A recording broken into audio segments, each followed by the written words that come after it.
Good morning friends. आज हम नया चैप्टर शुरू करने जा रहे हैं स्टैटिस्टिक। ये हमने लास्ट क्लासेस के अंदर भी किया है, बट इस नेम से ना करके हमने किए हैं ग्राफ से।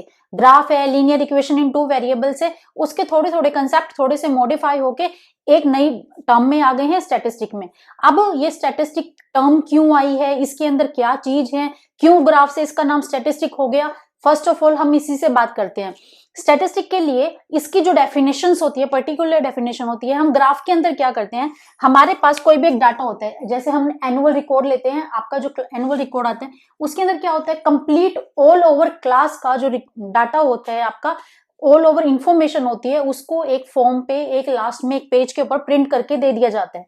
वो क्या होता है, वो एक कंप्लीट इंफॉर्मेशन होती है जिसको रिप्रेजेंट करते हैं। हमने अर्लियर क्लासेस के अंदर ये चीज पहले पढ़ी है कि जो हमारा डाटा होता है उसको हम डाटा कलेक्शन करते हैं, हम उसको इंटरप्रेट करते हैं, उसको प्रेजेंट करते हैं, उसको एनालाइज करते हैं। ये सब ग्राफ के अंदर जो मेनली हम टू टर्म्स करते हैं कि डाटा का हमने कलेक्शन किया, जो हमें ऑलरेडी क्वेश्चंस के फॉर्म में मिलता था, डाटा का कलेक्शन करता, देन उसको मैं प्रेजेंट करती थी, डाटा को प्रेजेंटेशन किया मैंने डाटा को, एंड देन उस चीज के लिए मैंने एक ग्राफ प्लॉट कर दिया, यानी कि मैंने उसको इंटरप्रिटेशन कर दिया, यानी कि एक ग्राफ है वो प्लॉट कर दिया, दैट्स इट। इसके ऊपर हमने कभी उससे बाद में कि उससे कोई कंक्लूजन नहीं निकाला, कभी हमने उसके लिए कोई एक स्पेसिफिक टर्म नहीं निकाली। छोटी छोटी टर्म्स थी वो हमने की उसके अंदर, बट कभी हमने उससे कोई बड़ी टर्म नहीं निकाली। अब हम कंसेप्ट करेंगे कि रिसर्च के लिए, तो उसके लिए आपका बेस तैयार होना चाहिए। बेस के लिए हम जो कर रहे हैं वो हम कर रहे हैं स्टैटिस्टिक। स्टैटिस्टिक का फर्स्ट ऑफ मीनिंग है extraction of A meaningful information. किसी चीज की मीनिंगफुल इंफॉर्मेशन है, कोई भी मीनिंगफुल इंफॉर्मेशन हो सकती है, कोई भी प्राइमरी डाटा, सेकेंडरी डाटा, उस चीज को आपको एक्सट्रैक्शन करना है, एक पर्टिकुलर फॉर्म में रिप्रेजेंट करना है, वो आपका स्टैटिस्टिक होता है। इसका जो मीनिंग होता है वो होता है पॉलिटिकल। पॉलिटिकल होता है स्टैटिस्टिक का मीनिंग, पॉलिटिकल। ये जो पॉलिटिकल है ये किसके अकॉर्डिंग दिया है, ये दिया है स्टेटस के अकॉर्डिंग, जो लैटिन वर्ड्स है उसके अकॉर्डिंग इसका मीनिंग गया है पॉलिटिकल। एज एन आप इसको ये याद कर सकते हैं, पॉलिटिकल पार्टीज का सबसे ज्यादा स्टेटस होता है, तो उसका इसके अकॉर्डिंग स्टेटस, एंड देन है political. Graph and statistic, graph and statistic के हम डिफरेंसेस एंड सिमिलैरिटीज करते हैं। फर्स्ट हम करते हैं सिमिलैरिटी। सिमिलैरिटी के लिए डाटा प्रेजेंटेशन एंड इंटरप्रिटेशन, ये ऑलरेडी आप ग्राफ में कर चुके हो, बट इसके अलावा आपने क्या नहीं किया, आपने एनालिसिस नहीं किया, कोई कंक्लूजन नहीं निकाला। ये सब चीजें हम फर्दर क्लासेस में पढ़ेंगे, 9 to 12 में, जो बेस तैयार करेंगे और देन आप उसको यूज करोगे। अब हम इसके अंदर मेनली जो करेंगे वो करेंगे हम एनालिसिस। एनालिसिस करेंगे हम इसके अंदर, और इसके एनालिसिस के ऊपर हम इसके ऊपर बनेंगे क्वेश्चन। वही कंसेप्ट रहेंगे, बार ग्राफ, हिस्टोग्राम, वही सब चीजें रहेंगी, बस थोड़े से मॉडिफाई फॉर्म में, एक एक्सटेंडेड स्टेप की फॉर्म में। इसके अंदर जो बार ग्राफ आएगा सिंपल वही आएगा जो हमने अर्लियर क्लासेस में किया है। आपके पास एक बार ग्राफ है दिस वे में, उसको आपको प्रेजेंट करना होगा, उसके अंदर आपको चेंज करना होगा, उसकी एक्टिविटीज कैसे हो सकती हैं, उसके अंदर चेंजेस कैसे होंगे, उसके लिए हम कुछ करते हैं क्वेश्चन, और उसके करते हैं कंसेप्ट। हम साथ साथ कंसेप्ट लेके चलेंगे, साथ साथ हम करेंगे क्वेश्चंस। लेट्स सी, ये देखिए हम सिंपल एक क्वेश्चन ले रहे हैं। हमने जब पहले क्वेश्चन लिए थे हमारे पास एक टेबल होती थी। टेबल कैसे, हमें मेंशन किया था कि दिस वे में हमारे पास एक टेबल है, उसके अंदर x एंड y इस फॉर्मेट में दिए थे, हम देन वैल्यू पुट करते थे, देन हम ग्राफ प्लॉट करते थे। अब सिचुएशंस क्या होगी, हमारे पास डाटा होगा रो डाटा। रो डाटा कैसे, जैसे ये सिंपल 10, 20, 36 एंड 95 है, इसको मैंने एक टेबल के फॉर्म में लिखा है। इससे पहले ये डाटा कैसे था, 10, 20, 50, 36, 40, सेम ऐसे था और रिपीटिशन फॉर्म में था। ये टोटल कितनी डिजिट्स हैं, 30, तो ये 30 फॉर्म में रैंडमली डाटा था, उसको मैंने फर्स्ट असेंडिंग ऑर्डर में अरेंज किया। सपोज ये डाटा है दिस वे में 40, 70, 92 एंड 95, दिस वे में है डाटा। डाटा इस फॉर्मेट में है, इसको मैंने असेंडिंग ऑर्डर में चेंज किया। मैंने क्या किया, 10, 20 के बाद हमारा क्या आएगा, 36 आएगा, 36, 40 2 टाइम्स है, 40 मैंने यहाँ 2 टाइम्स लिखा, बाकी हमारे 1 टाइम्स है। उसके बाद ये 50, 70, 92 एंड 95, ये डिजिट्स है मेरी 1 टाइम्स है। सपोज 95 है मेरा 3 टाइम्स, तो मैं यहाँ 95 क्या लिखूंगी, 3 टाइम्स, देन मैं ऐड कर दूंगी, जो भी मेरा टोटल आएगा वो हो जाएगा मेरा 30। यहाँ पे सेम मैंने डाटा लिया 30 डिजिट्स का, यानी कि 30 है। इसके अंदर ये है मार्क्स। कोई एग्जाम हुआ, मैथ का एग्जाम हुआ है, मैथ के एग्जाम के अंदर 100 का एग्जाम हुआ, 100 में नंबर ऑफ स्टूडेंट्स हैं, उनका मैंने डाटा लिया, उनके मार्क्स आए हैं दिस वे में, दिस वे में 36 आए हैं 3 स्टूडेंट्स के, 40 आए हैं 4 स्टूडेंट्स के, 56 आए हैं 2 स्टूडेंट्स के। इसी फॉर्म में डाटा रिप्रेजेंट कर लिया। अब एक चीज इसके अंदर ये देखिए कि होती क्या है, वही है एक्स एंड वाई। इसके अंदर ये हो गया हमारा एक्स, ये हमारा हो गया वाई, बट यहाँ पे मुझे एक्स एंड वाई डिनोट करने की कोई नीड नहीं है। यहाँ पे हम डायरेक्ट ऐसे मेंशन करेंगे और एक ये टेबल है ये हमें मेंशन होगी। सिंपल बेसिक के अंदर ये टेबल हमें मेंशन होगी, बाद में आपको ये टेबल खुद क्रिएट करनी पड़ेगी। तो इससे अच्छा है कि आप पहले ही कंसेप्ट क्लियर करके रखेंगे टेबल कैसे क्रिएट हुई, और उसके अकॉर्डिंग आपको पता चलता रहे कि आप कैसे करने वाले और कैसे हो सकती है सिचुएशंस कैसे हो सकती है, उसके बेसिस पे अब हमारे पास ऐसी टेबल क्रिएट हो गई। अब इसके अंदर ये देखिए कि डाटा एनालिसिस कैसे होगा। हमें यहाँ पे डाटा है ये मैंने ऑर्गेनाइज वे में लिख दिया। हमारे पास जो ये डाटा इस फॉर्मेट में मैंने जो ये किया, ये हमारे पास था रो डाटा। उसके बाद हम करते हैं रो डाटा के बाद प्रेजेंट डाटा। प्रेजेंट किया मैंने डाटा को एक सिंप्लीफाइड फॉर्म में, एक असेंडिंग ऑर्डर में प्रेजेंट कर दिया, रिप्रेजेंट कर दिया marks and number of students frequency के साथ। इसको मैंने यहाँ पे इस फॉर्म में लिख दिया। अब इनके अंदर बीच में डिफरेंस चेक कीजिए, 10 एंड 20 के बीच में डिफरेंस है 10, 20 एंड 36 के बीच में डिफरेंस कितना है 16, 36 एंड 4 के बीच में 4। अब इससे क्या पता चल रहा है, ये मिसमैच है, कोई एक सिंगल सीक्वेंस में नहीं है। इसका मतलब हो गया अनग्रुप्ड फ्रीक्वेंसी डिस्ट्रीब्यूशन टेबल। इसका नाम हो गया अनग्रुप्ड। ये एक सीक्वेंस में नहीं है, किसी में देखो 17 इसमें 2 का डिफरेंस है, यहाँ सेम कितना है, यहाँ 10 का डिफरेंस है। तो इसका मैं नाम रखूंगी क्या है, अनग्रुप्ड फ्रीक्वेंसी डिस्ट्रीब्यूशन टेबल, जिसके अंदर मेरे को ये डिफरेंस अच्छे से पता चलेगा। ये है 4 2 3 है, ये रिपीटिशन है कि हमारे मार्क्स क्लास के स्टूडेंट का है 70 मार्क्स 72 मार्क्स है। वो कितने स्टूडेंट्स के आए हैं 4 स्टूडेंट्स के आए हैं। 72 मार्क्स है 1 स्टूडेंट के आए हैं, 95 मार्क्स है 1 के आए हैं, 88 है वो 2 के आए हैं। हमारे पास रो डाटा दिया था, उसको मैंने एक सिंप्लीफाइड फॉर्म में प्रेजेंट कर दिया कि आपको ये अच्छे से देख के समझ आ जाए।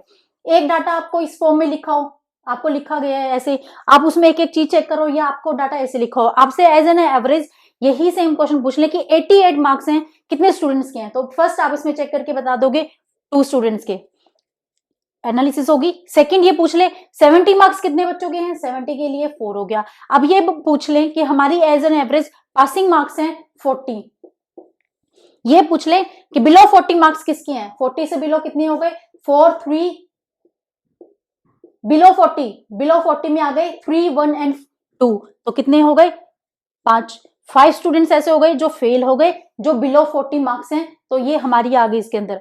अब ये पूछ ले कि एज एन एवरेज 40 पे पास कौन हुआ, एग्जैक्ट 40 पे पास कौन हुआ, 4 स्टूडेंट्स पास हुए। इस तरीके के एनालिसिस बनेंगे, ये एनालिसिस आपने इसमें कर लिया। अब इस ग्रुप क्वेश्चन से मेरे को ऐसा कुछ आपको बताना नहीं है, सिर्फ मुझे एनालिसिस बताना है कि आपकी ये टेबल कैसे होती है, ये टोटल कैसे आता है और ये कैसे चेंज होती है। ये आपकी जो चेंज करी मैंने ये करी अनग्रुप में, ये अनग्रुप में है 10 20 36 40 50, ये सब कुछ अनग्रुप में है। अगर सेम मैं इसको क्या करूं, एक सीक्वेंस की फॉर्म में रखूं दिस वे में 10 20 30 40 50, ये एक एवरेज हो गया, इक्वल डिस्टेंस हो गया, इक्वल हो गया, इन दोनों के बीच में डिफरेंस कितना है, इक्वल डिफरेंस है, तो इसको मैं क्या बोलूंगी ग्रुप्ड फ्रीक्वेंसी डिस्ट्रीब्यूशन टेबल। ये मेरी अनग्रुप्ड हो गई, ये मेरी ग्रुप्ड हो गई, जिसके अंदर इक्वल डिफरेंस होगा। अब इक्वल डिफरेंस क्या मैं इसी तरीके से हो सकता है, इक्वल डिफरेंस मैनी टाइम्स का हो सकता है, इसको मैं इस फॉर्मेट में रिप्रेजेंट कर सकती हूँ 10 to 20 20 to 30 30 to 40 40 to 50, ये वैल्यू करी। जब मैंने आपको बार ग्राफ हिस्टोग्राम बोथ के लिए मैं बात कर रही हूँ, हिस्टोग्राम के लिए मैंने यहाँ पे क्या बताया, जब हमारी वैल्यू चेंज होती है दिस वे में, दिस हमारी यहाँ वेरिएशन है 0 to 10 10 to 20, वैल्यू चेंज हो रही है इसके अंदर 0 to 10, वेरिएशन चेंज होता है 11 12 15 70 एनीथिंग, कुछ भी आ सकता है आपका यहाँ पे, बट यहाँ 10 to 20 के अंदर आपके पास कोई वैल्यू है, वो भी क्या है 11 15 17, ऐसे एक फिक्स वैल्यू है। यहाँ पे जो वैल्यू आ गई जो हमने लाइन ग्राफ के अंदर किया था, इसके अंदर एक पॉइंट्स के फॉर्म में आ गई, वो चीज हो गई चेंज। वो हमने कहा था कि एग्जैक्ट पॉइंट देगा, क्या देगा 15 देगा कंप्लीट या 17 देगा, ऐसे कहा, बट यहाँ पे जो वैल्यू है वो चेंज है, वेरिएशन है 10 डिजिट्स का, वो वेरिएशन मैंने किस फॉर्म में लिख दिया, दिस फॉर्म में। ओके, अब ये 10 to 20, 20 to 30, 30 to 40, ये सब चीजें क्या है, ये है इंटरवल्स। इसको मैं क्या बोलती हूँ, इंटरवल। यहाँ पे मैंने बोला इसको वेरिएशन की 10 से 20 तक है, मेरी कोई भी बीच की वैल्यू है, वेरिएशन कर रही है, तो मैंने इसको इस फॉर्मेट में लिख दिया, देन मैंने इसको चेंज कर दिया। अब यहाँ पे इनका कुछ नाम देना पड़ेगा मुझे, मैं थोड़ी सी एडवांस फॉर्म में चली गई तो मुझे एडवांस फॉर्म में भी इनके नाम देने पड़ेंगे। इसको मैं बोलती हूँ क्लासेस, इसको मैं क्लासेस बोल सकती हूँ या क्लास इंटरवल बोल सकती हूँ। क्लास बोल सकती हूँ, क्लासेस बोल सकती हूँ, क्लास इंटरवल बोल सकती हूँ। इसके बाद अब इनके बीच में जो डिफरेंस है 20 - 10, कितने का डिफरेंस है, 10 का। हर एक में जो डिफरेंस है, यहाँ पे मैंने डिफरेंस को क्या नाम दिया है, डिफरेंस को मैंने दिया है क्लास साइज और क्लास विड्थ। विड्थ यही होती है ना कि उसकी लेंथ कितनी है, विड्थ हम यही देखते हैं कि उसकी गहराई कितनी है, उसकी लेंथ नहीं, तो उसके अंदर ही आप ये बोल सकते हैं कि विड्थ कितनी है। हमें कोई भी रेक्टेंगल लेते हैं, उसकी विड्थ देखते हैं हम कि दिस वन, तो इसकी क्या है, विड्थ है, सिंपल 10 to 20 इसकी एक विड्थ है। ठीक है, कि अरेंज हो रहे हैं 10 डिजिट्स तक है, अरेंज हो सकते हैं। एज एन एग्जाम्पल अल्फाबेट लगा 10 to 20 है, इसके अंदर अल्फाबेट काउंट कीजिए, ABCDEF GHINJ, ये हमारे पास नंबर दे दिए मैंने, ये मैंने कितने कर दिए 4, 10 हो गए। अब ये जो नंबर मैंने इसके अंदर किए हैं, इनसे मैं किसी का नेम क्रिएट करना चाहती हूँ, तो क्या एक ही नंबर क्रिएट हो सकता है, एक ही वैल्यू चेंज हो सकती है, बहुत सारे नेम आ सकती हैं सिर्फ इतनी से डिजिट्स के अंदर, इतने से अल्फाबेट के अंदर, तो वेरिएशंस मैटर करता है। इसके अंदर ये 10 to 20 इसकी क्या कह सकते हैं, क्लास विड्थ, विड्थ है ये इसकी, जितने भी इसके अंदर नंबर बनेंगे, कितनी भी वैल्यू आ सकती है। अब 1 2 3 अप टू 10, इसके अंदर क्या एक ही नंबर बन सकता है, हमारी जो बेसिक वैल्यू होती है, मैथ की वैल्यू होती है, वो 0 to 9 होती है, उसी से तो पूरा कंप्लीट मैथ बना है, उसी से तो हमारी लाख करोड़ सबकी वैल्यू बनी है, तो इसके अंदर कितनी वेरिएशंस आ सकते हैं, मोस्ट ऑफ द चांसेस है। इसके अंदर जब ये 10 to 20 है, तो इसका हम देंगे क्लास विड्थ, कि मैंने एक फिक्स दे दिया, यहाँ पे मैं इन्फिनिटी की अप्रोक्स की बजाय कि मेरी इतनी विड्थ आ सकती है, इतनी आ सकती है, मैं उसके बजाय इसको मैं फिक्स कर दूंगी कि मेरे इसके अंदर मुझे 5 केसेस ही लेने हैं, दैट्स इट, इसके ऊपर मुझे नहीं जाना। यहाँ पे मैं बोल दूं कि मुझे 7 केसेस ही लेने हैं, दैट्स इट। ये जो केसेस बताएंगे 7 5, ये होती है फ्रीक्वेंसी दिस वे में, कि मुझे इसके अंदर इतने मार्क्स लेने हैं, ये इसके अंदर लेने हैं, ये इसके अंदर लेने हैं। अब मैंने यहाँ पे फिक्स कर दिया 70 मार्क्स हैं, वो 4 स्टूडेंट्स के हैं, क्या 70 मार्क्स से 44 स्टूडेंट्स के ही आ सकते हैं, उसके ज्यादा के नहीं आ सकते।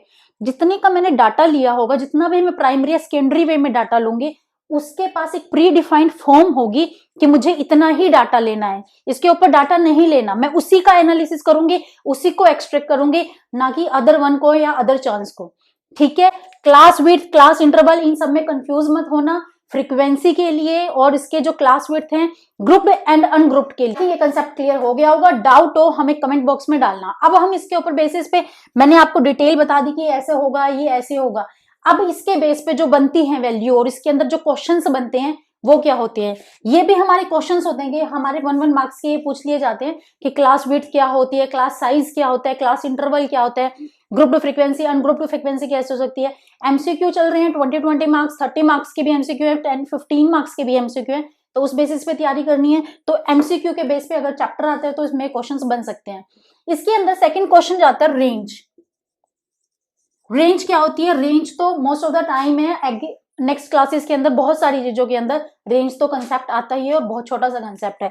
रेंज से पता चल रहा है किसी चीज की रेंज। अब मैं रेंज ये कह दूं कि मेरे पास 10 रुपीज है और 1000 रुपीज है, मेरी रेंज क्या है कि मैं 1000 रुपीज से एक्स्ट्रा खर्च नहीं कर सकती। मिनिमम कितना कर सकती हूँ 10 और मैक्सिमम कितना 1000, इसके ऊपर मैं खर्च नहीं कर सकती। तो इसके अंदर क्या होगा, सेम मैं डिफरेंस कितना निकाल सकती हूँ कि मैं 10 रुपीज मिनिमम खर्च करूंगी, तो मिनिमम वैल्यू है। ये तो नहीं बोला ना मैंने कि मैं 0 खर्च करके आऊंगी, ऐसा भी तो नहीं बोला, तो कुछ वैल्यू खर्च होंगी। तो मैं इस पे ये बोलती हूँ 1000 - 10, मेरी जो लिमिट आ गई वो 990 आ गई कि मैं 990 रुपीज से बचा के भी ला सकती हूँ और खर्च भी करके ला सकती हूँ। ये हो गई मेरी रेंज।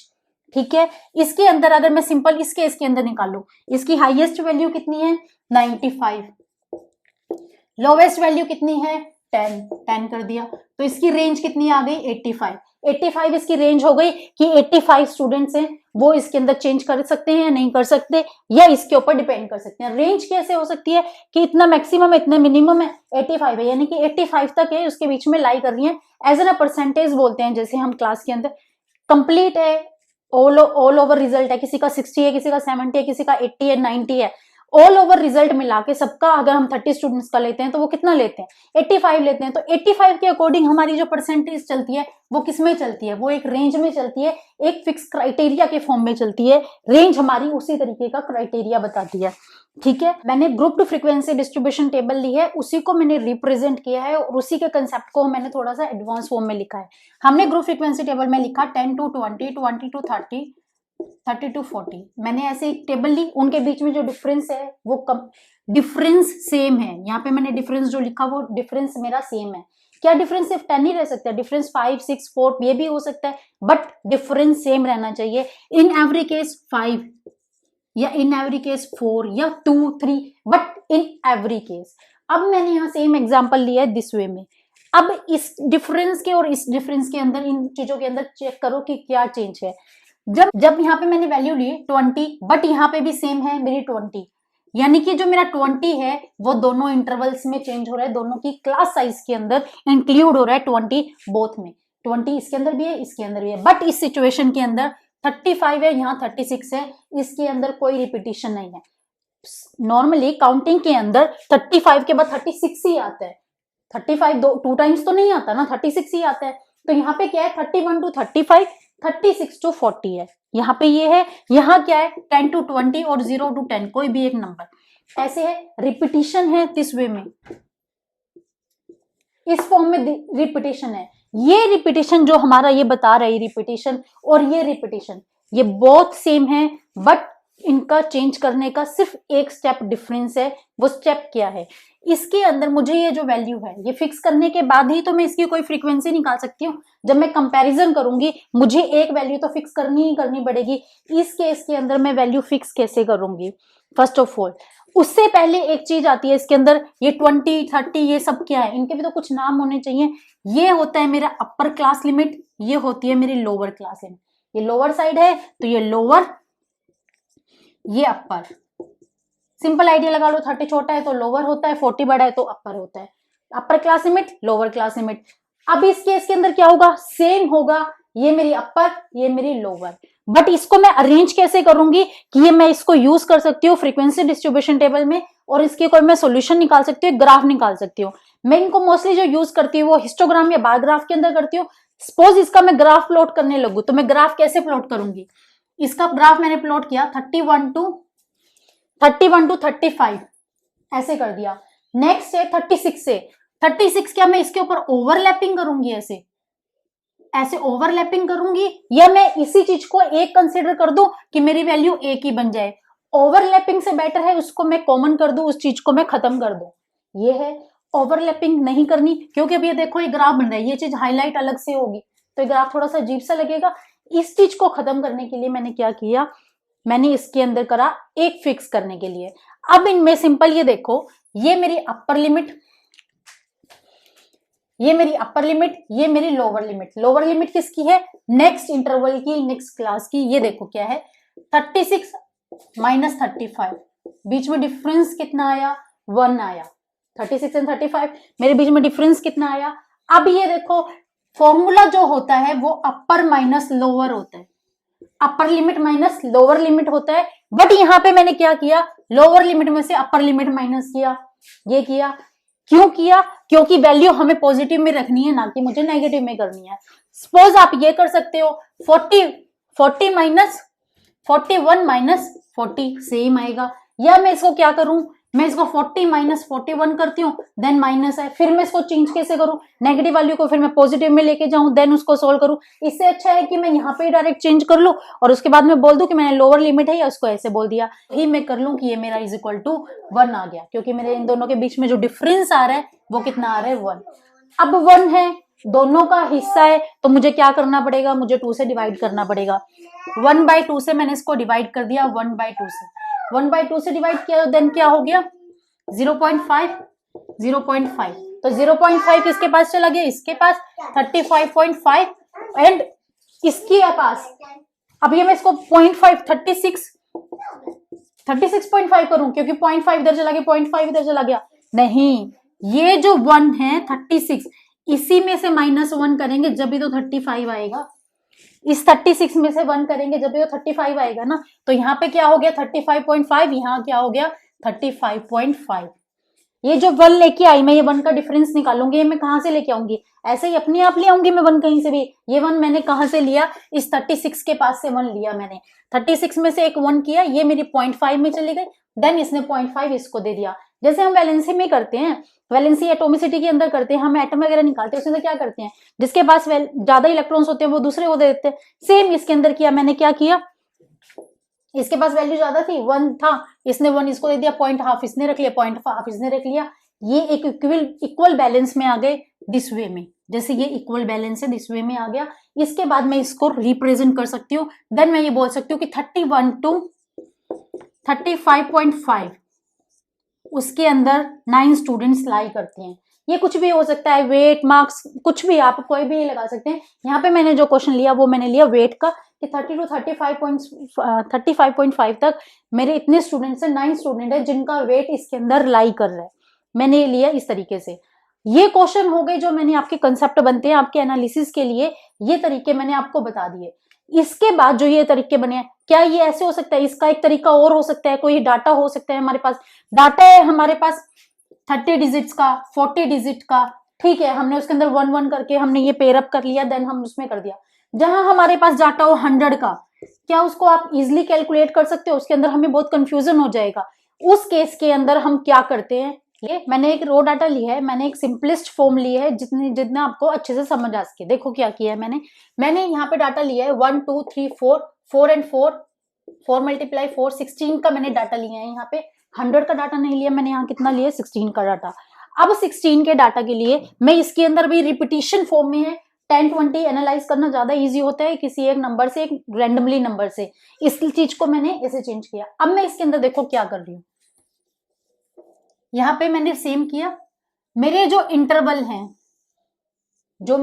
हैं, उसको वैल्यू में चेंज कर रही हूँ। देन मैंने यहाँ किया 0 to 10, 10 to 20, 20 to 30 and 30 to 40, 30 to 40 है। यहाँ पे वैल्यू मैंने जो कंप्लीट ली है वो मैंने ली है 10 के फॉर्म में, तो मैं इसको इस फॉर्म में भी लिख सकती हूँ और इसको मैं किस फॉर्म में भी लिख सकती हूँ, इसको मैं ऐसे भी लिख सकती हूँ 10, 20, 30 एंड 40। मैं इसको इस फॉर्मेट में भी लिख सकती हूँ, ठीक है। ये मेनली जो हम लिखते हैं वो हम लिखते हैं हिस्टोग्राम के लिए, ये जो मेनली लिखते हैं हम वो लिखते हैं बार ग्राफ के लिए। बहुत केसेस के लिए मैंने आपको बता दिया, ये हिस्टोग्राम के लिए लिखते हैं मेनली, ये हम लिखते हैं बार ग्राफ के लिए। इसके बाद जो ये कंसेप्ट है ऐसे, इसको मैं क्या करती हूँ, मैं इसकी फ्रीक्वेंसी बनाती हूँ। 10 देखो मेरा कितने टाइम्स है, 1 2 3 एंड 4, मेरा ये कितना हो गया 4। सेम 20, 1 2 3 एंड 4, सेम 4 and 4, क्योंकि मैंने फिक्स लिए थे 4 and 4 हो गया। अब इसको टैली मार्क्स क्या होता है, सेम वे में टैली मार्क्स। अब मैं इसमें वैल्यू लगाती हूँ 10, 20, 30 एंड 40। मैंने डिजिट्स किसमें बनाई 5 में। अब ये देखो मैं इसको 5 कैसे लिखूंगी, मैंने फर्स्ट लाइन में मैं इधर गई तो मैंने क्या करा, मैंने इधर लगाया टैली मार्क्स। सिंपल जैसे हम करते थे ना, सिंपल एडिशन करते थे छोटी क्लासेस के अंदर, हम क्या करते थे 2 and 3 को ऐड करो, तो हम 2 डंडे लगाए, 3 के लिए 1 2 3, और फिर बच्चों को कैसे ऐड कराते थे 1 2 3 4, तो ऐसे ऐड करते थे, देन वो ऐड कर देते, हम ऐसे ही करते थे। सेम इसी के अंदर करना है, क्या करना है, 10 कितने टाइम्स आ गया 1 टाइम्स, देन मैंने 1 लगा दिया, कितने टाइम्स आ गया 2 टाइम्स 2 लगा दिया, देन 3 टाइम 3, 4 टाइम 4, 5 टाइम। अब 5 के लिए क्या करना है, 5 के लिए ऐसे डंडा ना लगा के ऐसे, ये 5 हो गया कंप्लीट पेयर अप में, ये 5 के डिजिट से तो हमने ऐसे कर लिया। अब इसको स्लॉट्स में, जैसे सपोज करिए 20 डिजिट्स हैं, 22 डिजिट्स हैं, 22 डिजिट्स हैं किसकी 10 की, देन उसको मैं इजिली रीडेबल कर सकूं कि मेरे को पता है क्या है। अब मैं 20 को डायरेक्ट ऐसे लिखूं,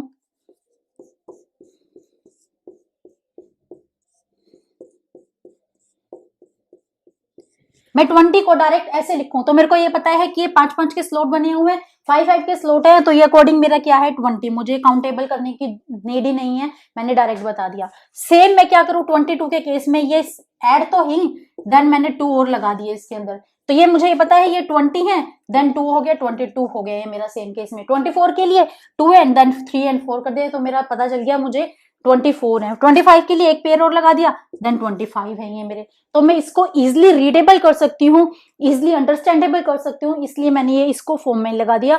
इस चीज को हम बोलते हैं टैली मार्क्स। ठीक है, ये हो गया क्वेश्चन। इस तरीके के क्वेश्चंस आपके हो गई हैं। ये एक्सरसाइज आपकी बुक के अकॉर्डिंग 14.3 तक कंप्लीट हो चुकी है, 14.3 तक कंप्लीट हो चुकी है। कोई डाउट हो हमें कमेंट बॉक्स में डालना। मीन, मीडियन, मोड हम करेंगे नेक्स्ट वीडियो के अंदर। तब तक आप इनकी कीजिए practice. Keep supporting, keep watching and thank you.